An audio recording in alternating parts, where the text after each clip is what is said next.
I think my first question is, how did you get involved in inclusive design and why is it important to you?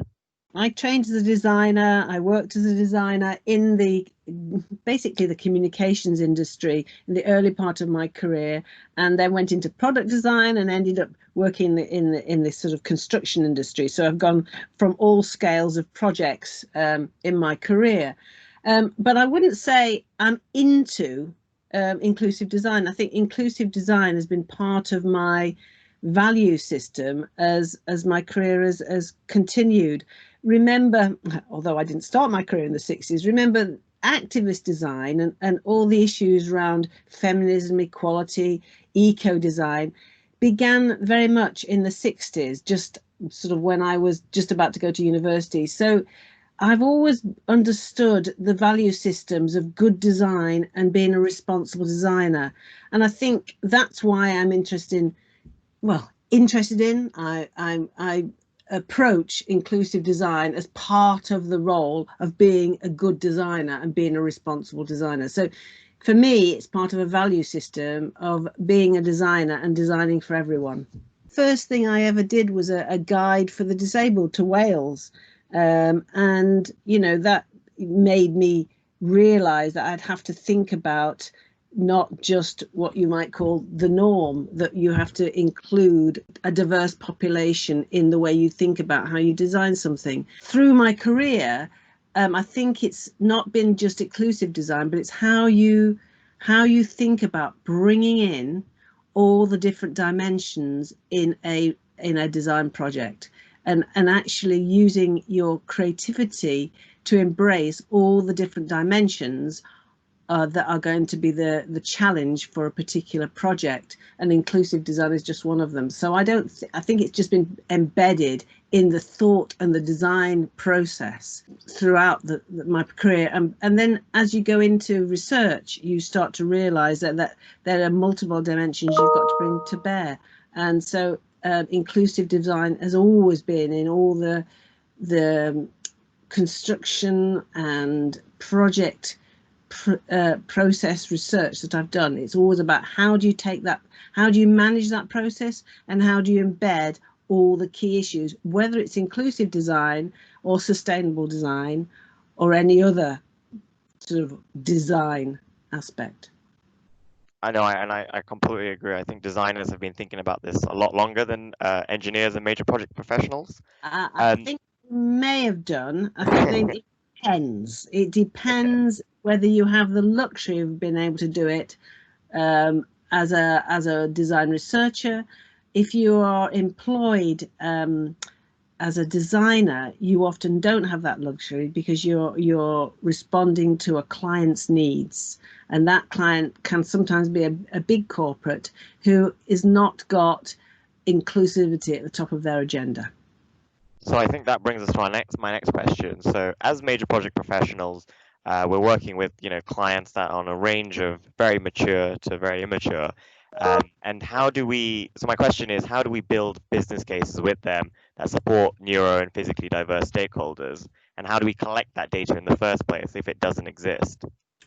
Remember, inclusive design has another term in the United States. It's universal design, and universal design alongside inclusive design has various principles underlying it, like it should be simple, intuitive, perceptible, flexible, accessible, all these terms, and that you can tick boxes, but they're quite challenging to design for. Now, if you're working for an organization or a cluster of organizations or a procurer who is looking for value and often engineering value out, they start wanting to engineer out some of those principles.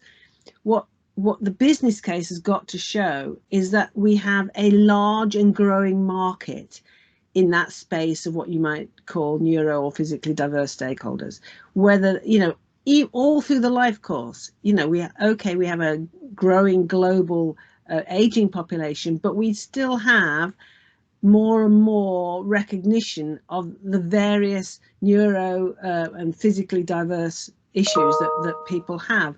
So there's a growing market there. So that's one area to look at. What is the market? what would we miss out if we didn't include it? The other one is developing your brand loyalty and your reputation. So Barclays or Lloyds or some of the bigger banks, the cooperative want to have a social responsible, a good reputation, and that again helps the bottom line. And then the other one is basically safeguarding for the future. There's issues about legislation. Are you proofing your big project in terms of future legislation for including inclusive design, universal design, or what have you? So there's a number of points that you should look at as convincing. If that isn't convincing, then we do have to start looking for case studies, and that's harder. But there are the bigger global companies who do it now. Some might be doing it as a sort of brand washing effect, but I think a lot aren't. And if you look around now, there are a lot of companies who are trying to prove their socially responsible credentials through this crisis, and I think that's another case to build on. People are looking for caring organisations, so the business case has got to bring that in. But when it's the bottom line and it's figures, you're looking at large and growing markets, you're looking at building brand loyalty and reputation, and you're looking at saving money in the long run. 100%. I think all our major projects are going to be around for the next 20 plus 50 years. And we need to be really thinking about not just the increased passenger numbers in the terms of transport, but in the different types of users that will be using that in the future. Exactly. Especially as with our aging population. So you sit on a number of design panels reviewing projects. What common issues do you see coming up, and what advice would you give to project professionals such as myself? I don't think we have got over the silo mentality of the industry, particularly. I'm currently on a board of an RIBA competition for a very big development site owned by SOG Group. It's called the Heath in Runcorn. And when you start to look at the way in which this is going to be developed, the developer, John Lewis, wants to see a place that embraces all the issues of today. In fact, takes the Sustainable Development Goals, which includes inclusivity, includes sustainability, to try to get a team through a competition to address that in a holistic way is a big challenge. When we're only in stage 2, so we'll see. But actually getting architects, engineers, and the whole team in major construction projects to have the same vision and go in the same direction and understand the principles of inclusive design or the principles of the whole project is a major challenge. And I do think we need project professionals particularly to lead that thinking, because they are the curators of the project. Often, like design managers, they're the curators of all the challenges. They're pulling them together and they're looking at how they're solving those issues and developing something that will address all the principal challenges. And so a project manager needs to understand and embed the principles of inclusive design right at the beginning.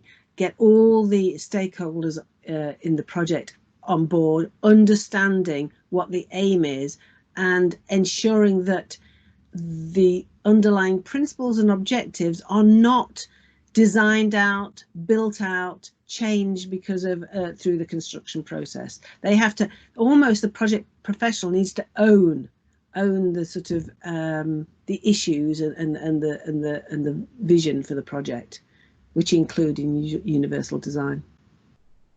I know, I 100% agree, and I think that comes back to your original point about business cases needing to be strong and fully capturing all the requirements. Yeah. A lot of projects obviously, falter at that and rush through. So what issues do you see through design and construction that of projects that haven't really thought about that and haven't captured their requirements? I'm seeing on a number of projects that I'm have worked on, that design panels are almost used as a, we're not putting step-free access, this is a concession, can you agree to this, rather than coming to those design groups and actually asking for thoughts and on an earlier stage on how we could design better.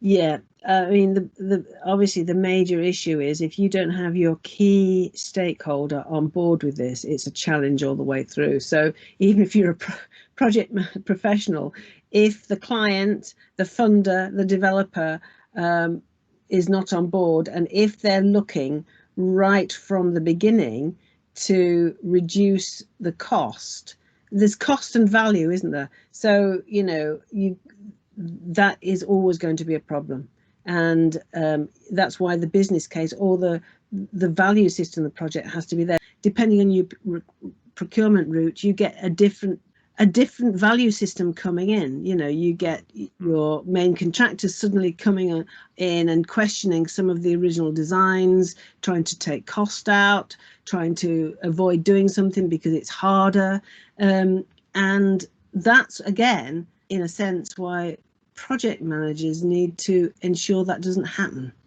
and work with the ultimate client to ensure that doesn't happen. But it is so easy to allow it to falter, especially in critical and crisis times like we're in today.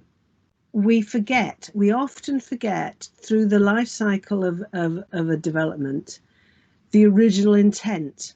So you can have an original intent and you can have all of these, these values and principles of inclusive design in at the beginning. But if the project's a long project, if you get different contractors, different people at different stages in it, and you don't remember or record the original intent, they can be lost. And it's not just through the design and construction phase. When you get into what I call the use management and maintenance phase, if you haven't got embedded in the building the original intent, any refurbishment, redevelopment loses some of that original intent. And this is why using what I call legacy archive systems or BIM or anything that will enable us to not only embed in the building the reasons why something exists, something was designed like that, but in the digital, the physical building and in the digital archive, so that we know why an intent was, something was designed and built that way, and what the intent was, and why the intent was a solution for inclusive design. That can get lost. So, we need to have those things flagged up through the life course from original idea through to use. Do you mind talking about the Leica Building and your involvement with that as a kind of an example of really good inclusive design?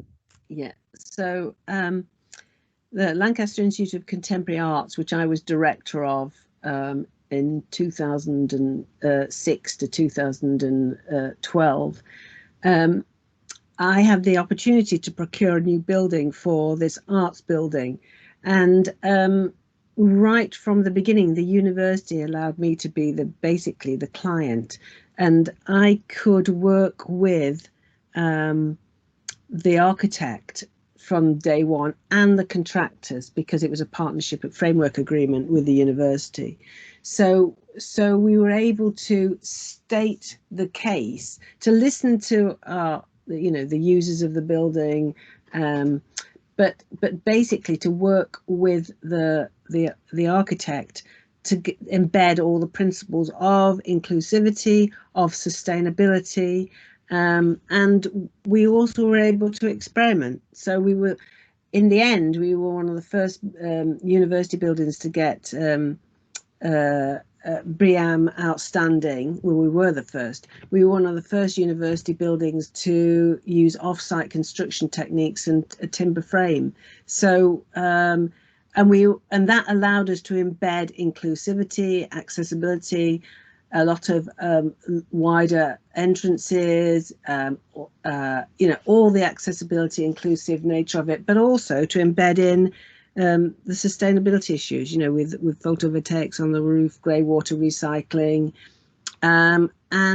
But it also meant that as we went through the brief, I was able to keep that notion of what we were trying to achieve all the way through, because I was almost the single point of contact for the building with the architect, and then through the project management team in the university to the contractors. So we were able to be innovative and to embed all the principles that we were looking for, because we could maintain them in the process.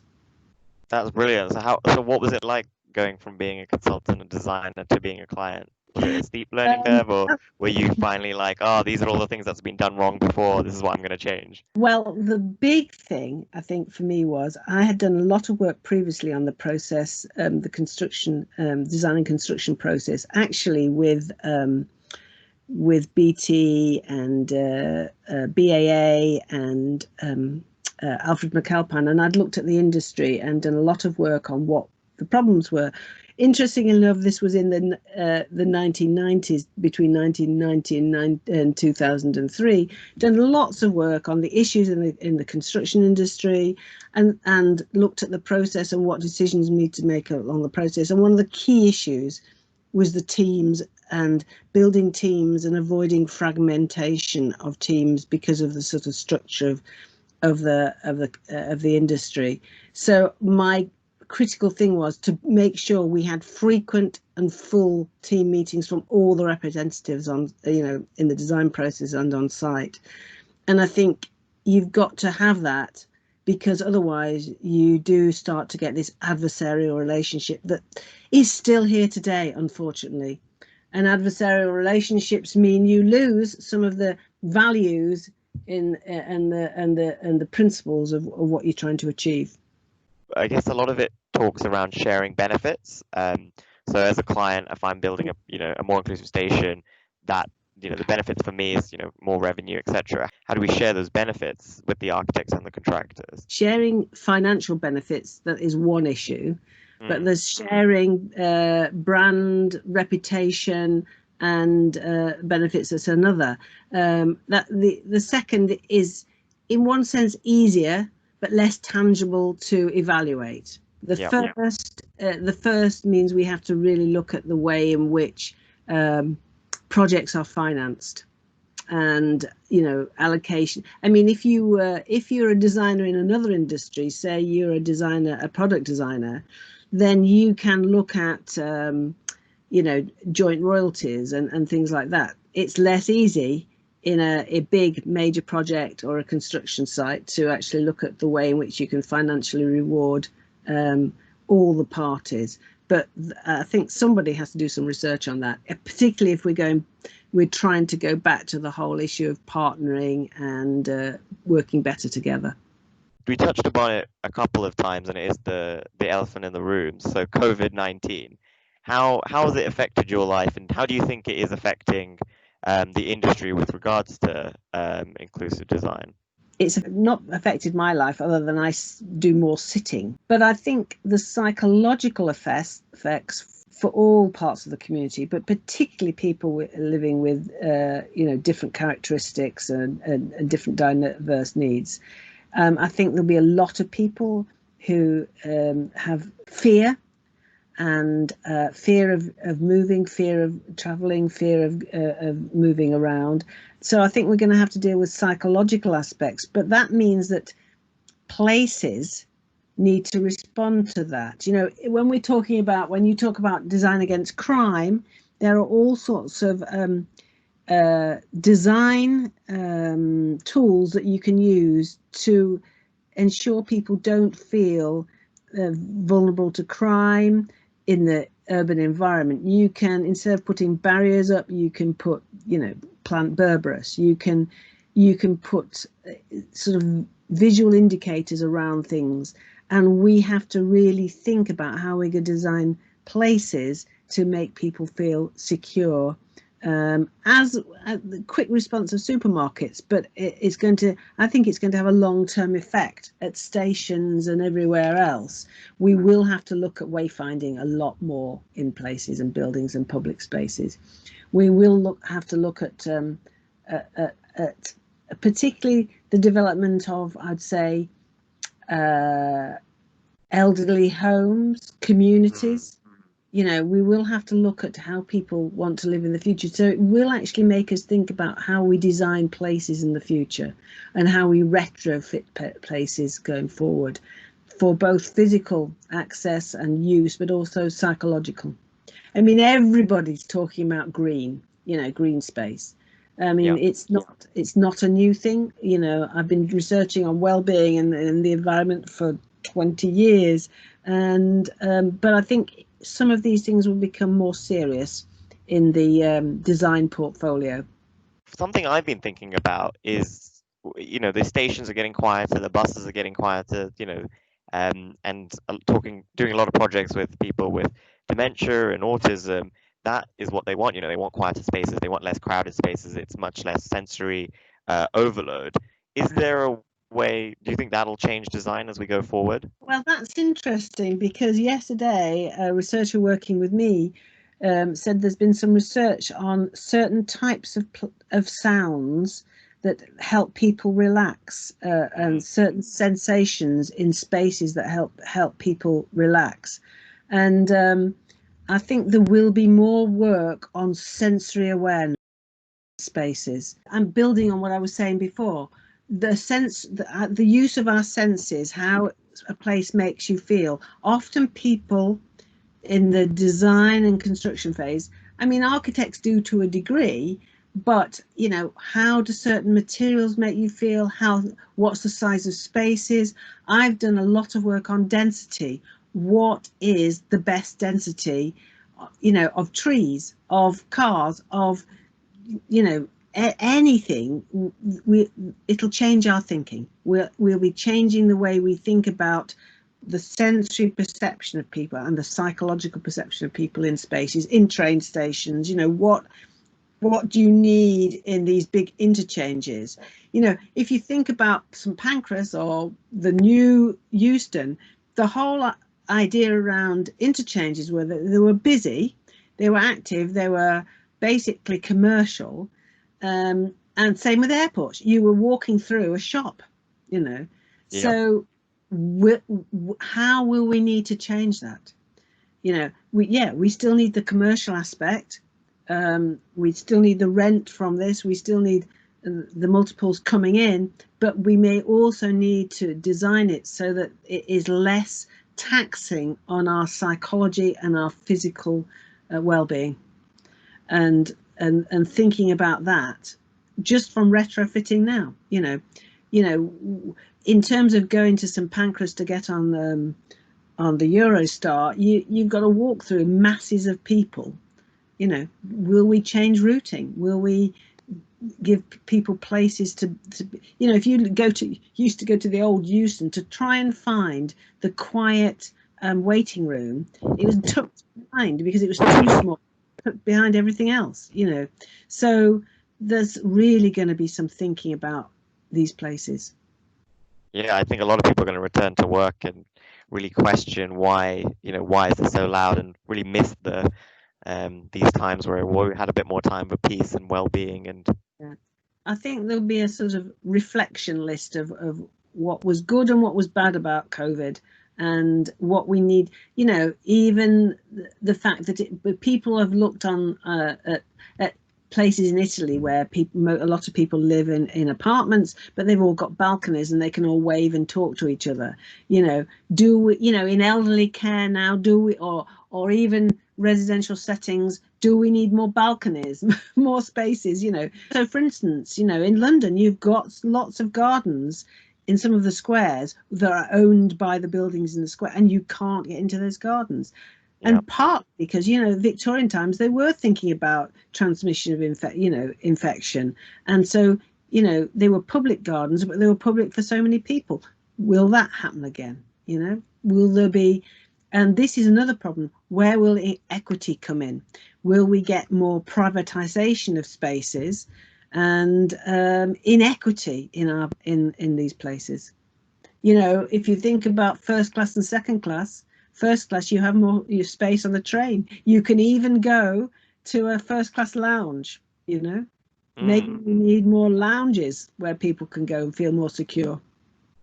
This sounds like a dystopian future, but do you think, the higher, more vulnerable people in our society, to protect them, could have different routes? Would that be feasible in design? I think, yeah, well, that's something we have to think about, and that's where you come back to your community to see what makes them feel safe, isn't it? That's where you start to do some user and co-design with users, because you can't, as a designer, make those decisions. You have to think about what is equitable and fair and what will make people feel safe, and therefore you have to co-design. You have to consult and get them involved in that development, and it'll be more interesting now to see how many people would have different views about the development of their built environment.